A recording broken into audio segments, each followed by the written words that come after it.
everybody. It's Belinda from Belinda's Book Nook, and this is bookshelf number 2. So much prep to get this challenge started, but I really love this idea, and so we are going to comb my bookshelves and find the books that we are going to put in my blind TBR. So this that's behind me is a lovely bookcase slash TV stand that I had in my bedroom for many years, and I decided I didn't like it. It was just too bulky, and I just felt it was dated and I didn't want to use it. But the furniture itself was really good quality and I really liked it, and I liked how it looked with the walls, and I thought, okay, I'm still going to keep it because, hello, excuse me, what are we going to do here? We're going to put in here books. So it has a multi-purpose for me now. In here I have all of the books, and in here I have stuff for my meditation. And so it's really become a loved piece now, that wasn't exactly, you know, they used to have little doors on here too, to take the doors off of it. It used to be, you know, kind of just there, but now I'm really happy about it. So what we're going to do today is go over and see if we can find some books in here for the challenge. This is one of the bigger shelves as well, because you can see there's one here, 2, 3, 4. You can't see, but there's one below here and here. So we've got 1, 2, 3, 4, 5. 1, 2, 3, 4, 5. So we've got 10 shelves to deal with here. So I'm going to try to get 4 to 5. I could do 6 because I only did 4 in the last one to get them. So let's just see what we do. I tried to organize them a little bit when I did set this up, and as things have grown, I tend to move things, and I tend to I tend to stuff. When I get panicky, I stuff books. So hopefully nothing's fallen behind anything here. But I try to put them together. So in here, we've got most of our classic stuff. In here, a lot of Caribbean stuff with also along with some cozy mysteries again. Down here, I think I have a bit of a mixture. I think I just started going with the red theme here, kind of like my other shelves. Over here, we have again some more classics up in this section. This one has some authors I just really liked. Some of the books, like Susanna Kearsley was a book that author I used to read a lot of in the past. So I just put hers together where I could keep them together. You know, I kept the 4 Agreements and all of these books together here. We've got a couple of Octavia Butler books in here. Down here is some more, I'm trying to think of the categories. There's a little bit more of Susanna Kearsley here. Historical fiction, I guess we'll call those some of those. And then down here is a bit of YA books that I really, you know, was very interested in. And then on the bottom, I have some books as a sci-fi. Oh, that's true. I forgot about that. That's a sci-fi series that I wanted to get to that I just didn't. I think I have a couple nonfiction down there, and over here I have a fantasy section and a couple of graphic novels in here. I used to have some graphic novels over here. I don't know what happened to them, where I moved them to. But so we've got a lot to choose from here, and as I look at it, I'm like, what I don't want to put in here is nonfiction, anything too huge, because these are supposed to be books that will be added to an original TBR. So I naturally wouldn't be able to fit it in if it's a big honker, or if it's something that's so serious that it takes me more time to go through. So with that said, I have, I didn't do, like I said last video, to go through here and pick and kind of think about it a little bit before I got on camera. So we're kind of doing this live. One that I want to do for sure is, I met this author and I really loved her book. Not really sticking in there. And I really love her books. I just wish, and I'm going to look, maybe now they have the right cover. This was the first book that I read by her, and this is her debut novel. She's a YA author, and it's called The Good Luck Girls by Charlotte Nicole Davis. And it was so good. And I think I'll reread it before I read the next one. And I waited for the next one to come out because I even got, she signed it to me in here. Love it. I met her. I got pictures with her and everything. So I was excited. So that one I really loved. And I love the cover, right? Then look at the next cover. I think I remember, if you go back to my old videos when I got this, and I was so excited, I just couldn't stand this. I know that everything is turning into cartoony, and I do like the cartoony ones on the romance, but that's a whole nother topic, because I was thinking about that when I was thinking about romances, and I'm like, you know, I'm more comfortable with romances that have the comic, the illustrated drawing on it of people, versus like, you know, the sexy one with the woman and her shoulders out and he's holding her, and I don't want to have a cover like that. I know, but that's just me. In that place, I love the illustrated ones. In this series, I would have rather had them do one of the other characters. She's one of the characters. Do one of the other characters a real person. This, no. So if I find out that they do this part 2, in this, I'm gonna give away this one and get a new one of this. That's how crazy I am, because I wanted to have 2 together. They are at least the same size, but I'm not really loving it. I want to read this. This one's the Sister of Reckoning. The Sisters of Reckoning, and this is part 2 in this series. I won't read that one, but I'll read you a little bit about this one, because I can remember. The country of Arquetta called them good luck girls. They know their luck is anything but. Sold to welcome houses as children and branded with cursed marks. Trapped in a life they would never have chosen. One of them accidentally kills a man. 5 girls risk a dangerous escape and harrowing journey to find freedom, justice, and revenge in a country that wants them to have none of those things. Pursued by Arquetta's most vicious and powerful forces, both human and inhuman. There's a little fantastical stuff in here. Their only hope lies in a bedtime story passed from one good luck girl to another, a story that one of the youngest or most desperate would ever believe. It's going to take more than luck for them all to survive. It was really good. Here's the author. There's a picture of her in there. She's got an updated picture in here. No, it's the same picture. I'm going to put this in there, because you know what? I don't know why I just haven't got back to the series. So I'm going to put this in there as one of our books for this. So there's that with this, okay? And I'll also get it, you know, get it read.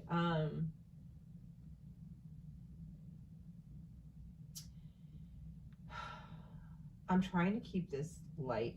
This is one that I was thinking of too. I have 2 of them. 2. I think there's 3 in this series. It's Neil Schusterman. And it's Scythe. First of all, let's pause at the cover. It's just so fabulous. And then I even bought the next one just because I heard so much hype around this one. I was like, I'm gonna love it. I might as well get the other one. And they're just so nice. I think there's 3 in this series, but I think people that read it really enjoyed it. And this one says it's kind of a dystopian, I believe, like a fantasy or dystopian sci-fi maybe. I'm really bad at categorizing books. Let's see if it says in here. Okay, it says thou shalt kill. And this one says a world with no hunger, no disease, no war, no misery. Humanity has conquered all those things and has even conquered death. Now scythes are the only ones who can end life, and they are commanded to do so in order to keep the size of the population under control. Citra and Rowan are chosen to apprentice to a scythe, a role that neither wants. These teens must master the art of taking life, knowing that the consequence of failure could mean losing their own. They learn living in a perfect world comes with a heavy price. And then this is the debut novel of this particular author too, right? Debut of a thrilling new series. Oh, not necessarily. So that could mean this series. But anyways, a lot of hype, and I've had this a long time on my shelf, so I'm putting that in there. I'm putting in books that you just aren't necessarily going to always hear from me, but I read lots of different things. You'll all be surprised if you just give me a chance. Okay, another one that's in here that I want to put in here for sure.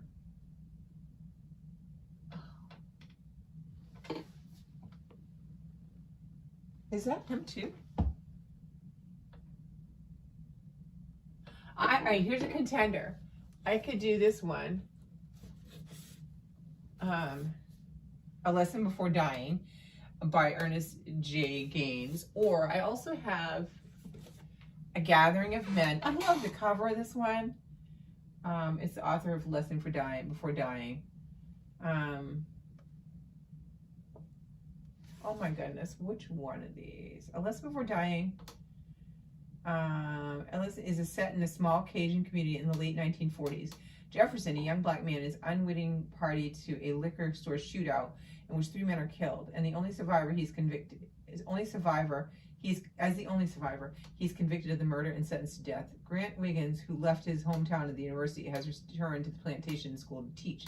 As he struggles with his decision whether to stay or escape another state, his aunt and Jefferson's godmother persuade him to visit Jefferson in his cell and impart his learning and his pride to Jefferson before his death.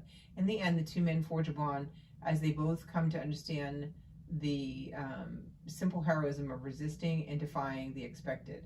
He brings his novel, Ernest J. Gaines brings to this novel the same richness, sense of place, and same deep understanding of the human psyche, and the same compassion for people in their struggle that have informed his previous highly praised work of fiction.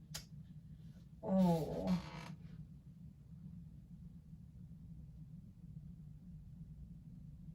I'm thinking I need to read this one first. I think this one came out first. Yes, because it says it.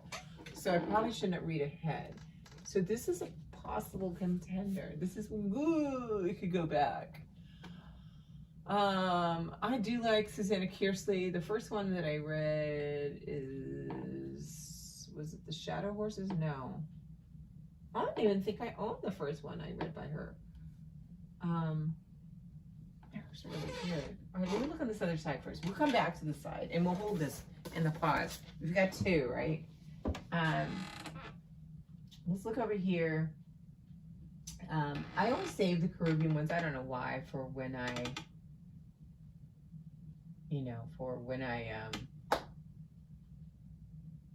get to Caribathon, but I don't have to wait till then to read the book. You know, you can read any time of year. I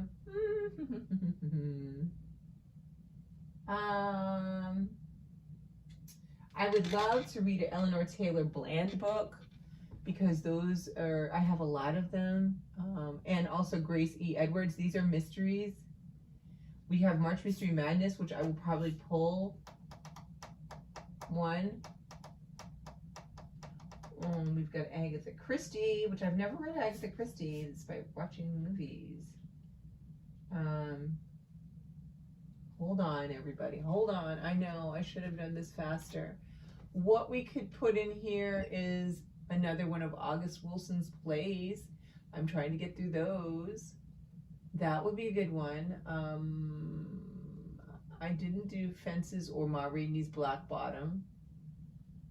What's this one here? Right there. Oh, I did that. Joan Turner's Come and Gone, I've done.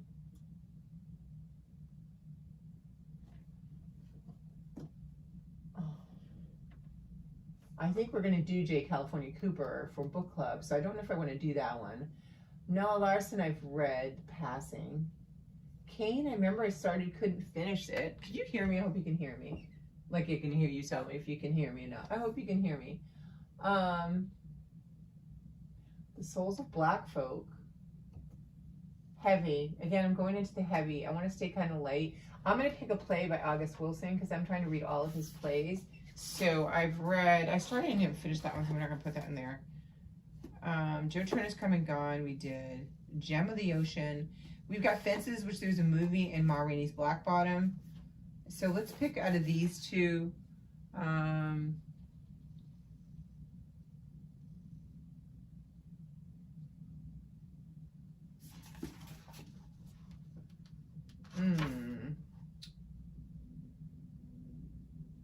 I'm going to do Ma Rainey's Black Bottom, because I haven't read that one, and I think that one I could also watch the movie afterwards. So there's that, right? Okay, so we're going to take that and put that back up here. Oh, here's another one that's in here that I really want to read, but it is kind of big, and will I get through it? But I've been wanting to read this for years and haven't. It's a classic, and it's A Tree Grows in Brooklyn. I just haven't read it. I don't know if I would do this for one though, because it is kind of long. It's like almost 500 pages, and it's really small writing. I know I'm a chicken. You can call me chicken. I'm gonna put it back over here. This is what happens to that book. And I just gotta stop being a big baby and do it. All right, sorry. All right. Oh, don't lose them behind there. That's like my biggest fear, because then I get to come all out. We could pick one of these mysteries. I was thinking also, we'll put A Lesson Before Dying down there for now as a hold. I do think I'm going to come back to one of hers. We do have these books here. This is one, like, these are ones that I got. I just wanted to find Black authors that did mysteries. And so this one is Frankie Bailey. I don't know if she's still writing, but she's written mysteries. And this one is like an Alice in Wonderland retelling. So I think that might be kind of fun. Let's see how big it is. It's not too big. So maybe we'll put this one in here. This is The Red Queen Dies, a mystery by Frankie Y. Bailey. Let's stick that in there. It seems like we have a red theme going on here with books. And then, so that's 1, 2, 3, 4, 5. I can pick one more because I think I picked 4 at the other one. And I might end up coming back here again or into the other one as well, because the others, there's one other big one, but then there's one small that I don't know that I could do. And so another one we could do. Oh, that's where I have the Olivia Matthews. Olivia Matthews, I did the Angels and Alibis. That's where I was thinking when I got that book, the newer one. Okay. I'm thinking out loud, sorry. I think I'll put this one in there because this is the start to a mystery. Although, what happens if I want to read one of those during March Mystery Madness? That's the thing. I was going to say I could read a Grace Edwards one, right? And then I would have read the first one and can read the rest of them. But then if March Mystery Madness comes up and I decide I want to read that one or read one of them, I'll have had them. I have like several of her books, like a lot. And I have a couple of the Grace Edwards. So let me see the Grace Edwards one. Maybe I'll do that one. I only have 2 of hers. I have this one here, A Toast Before Dying, which I think is her first one. I think that's the one we'll take out. These are books that I got, you know, well, this is one here, I think. This is another one that's about dragon fruit. I believe this is one about Hawaii. Yeah, that's more serious. So wait a minute. Let me see this one. One must wait. So this one here, A Toast Before Dying. It's a Molly Anderson mystery. I feel like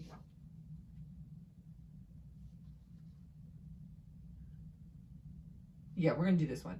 Dubbed by the Chicago Tribune, an excellent first mystery and named one of the top 10 mysteries by Amazon.com. When did this come out? This one is, I wonder if this video is like super long. If it is, it'll be cut because I don't want to, or cut in half because this is 1998, so it's back. It's back. Let's do that one. I think I'll do that one. We're gonna put these back in there. I put them in, I did put one of the, is Gianni's Room.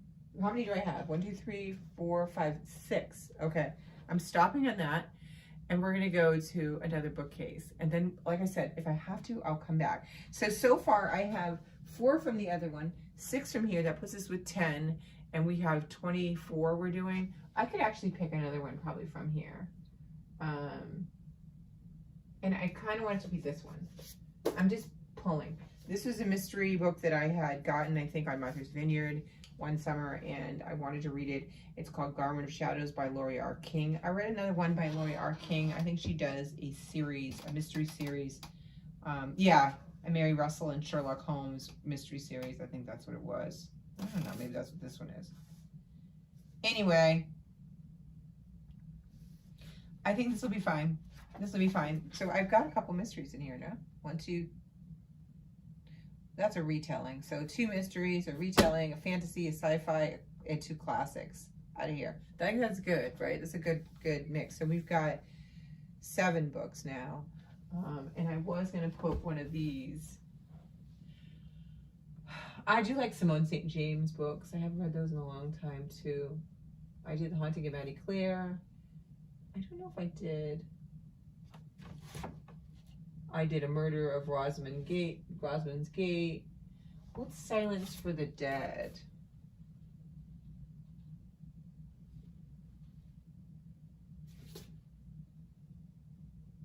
It says, in 1919, Kitty Weeks, pretty resourceful and on the run, falsifies her background to obtain a nursing position at Portis House, a remote hospital for soldiers left shell-shocked by the horrors of the Great War, hiding the shame of their mental instability in what was once a magnificent private estate. The patients suffer from the nervous attacks and tormented dreams, but something more is going on at Portis House.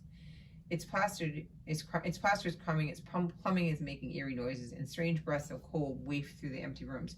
It's known that the former occupants left abruptly, but where did they go? And why did the patients all seem to share the same nightmare? One so horrific that they dare not speak of it.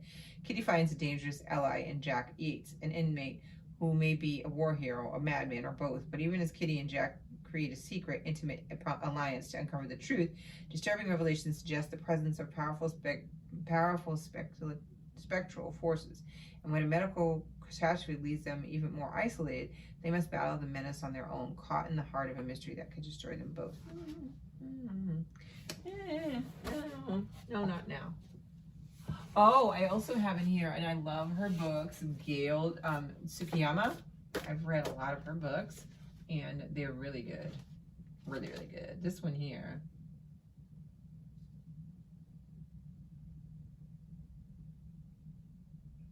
This is on the eve of the Second World War. A young Chinese man is sent to his family's summer home in Japan to recover from tuberculosis. He will rest, swim in the salubrious sea, and paint in the brilliant seashore light. It will be quiet and solitary, but he meets 4 local residents, a beautiful Japanese girl, and 3 older people. What then ensues is a tale that readers will find at once classical, yet utterly unique. Young Stephen has his own adventure, but it is an unfolding story of Matsu, Sachi, and Kenzo that seizes your attention and will stay with you forever. I like her books. She's going in. I've read, I'm trying to think, I don't know if I've read Women of Silk, but I've read a couple of hers. It doesn't show them, of course, and I can't remember things. But this one was written and published in 1994, so this is a good oldie but goodie. I'm putting that one in there. Okay, so we have 1, 2, 3, 4, 5, 6, 7, and 4 is 11. So that's good. I'm gonna bring us to the next bookcase, even though I keep looking here and I feel like there's more in here that could come out. Gwendolyn Womack, her debut novel I really loved. This isn't it. This is her second one, but I didn't read that one yet. That's a good one. This one I think is a young adult, which I love the cover of this one. Midnight Without Moon by Linda Williams Jackson. Just look at the cover of that. And there's nothing to say you can't read any kids' books too. Oh, what is that? Oh, there they are. There's a little bit of art in here.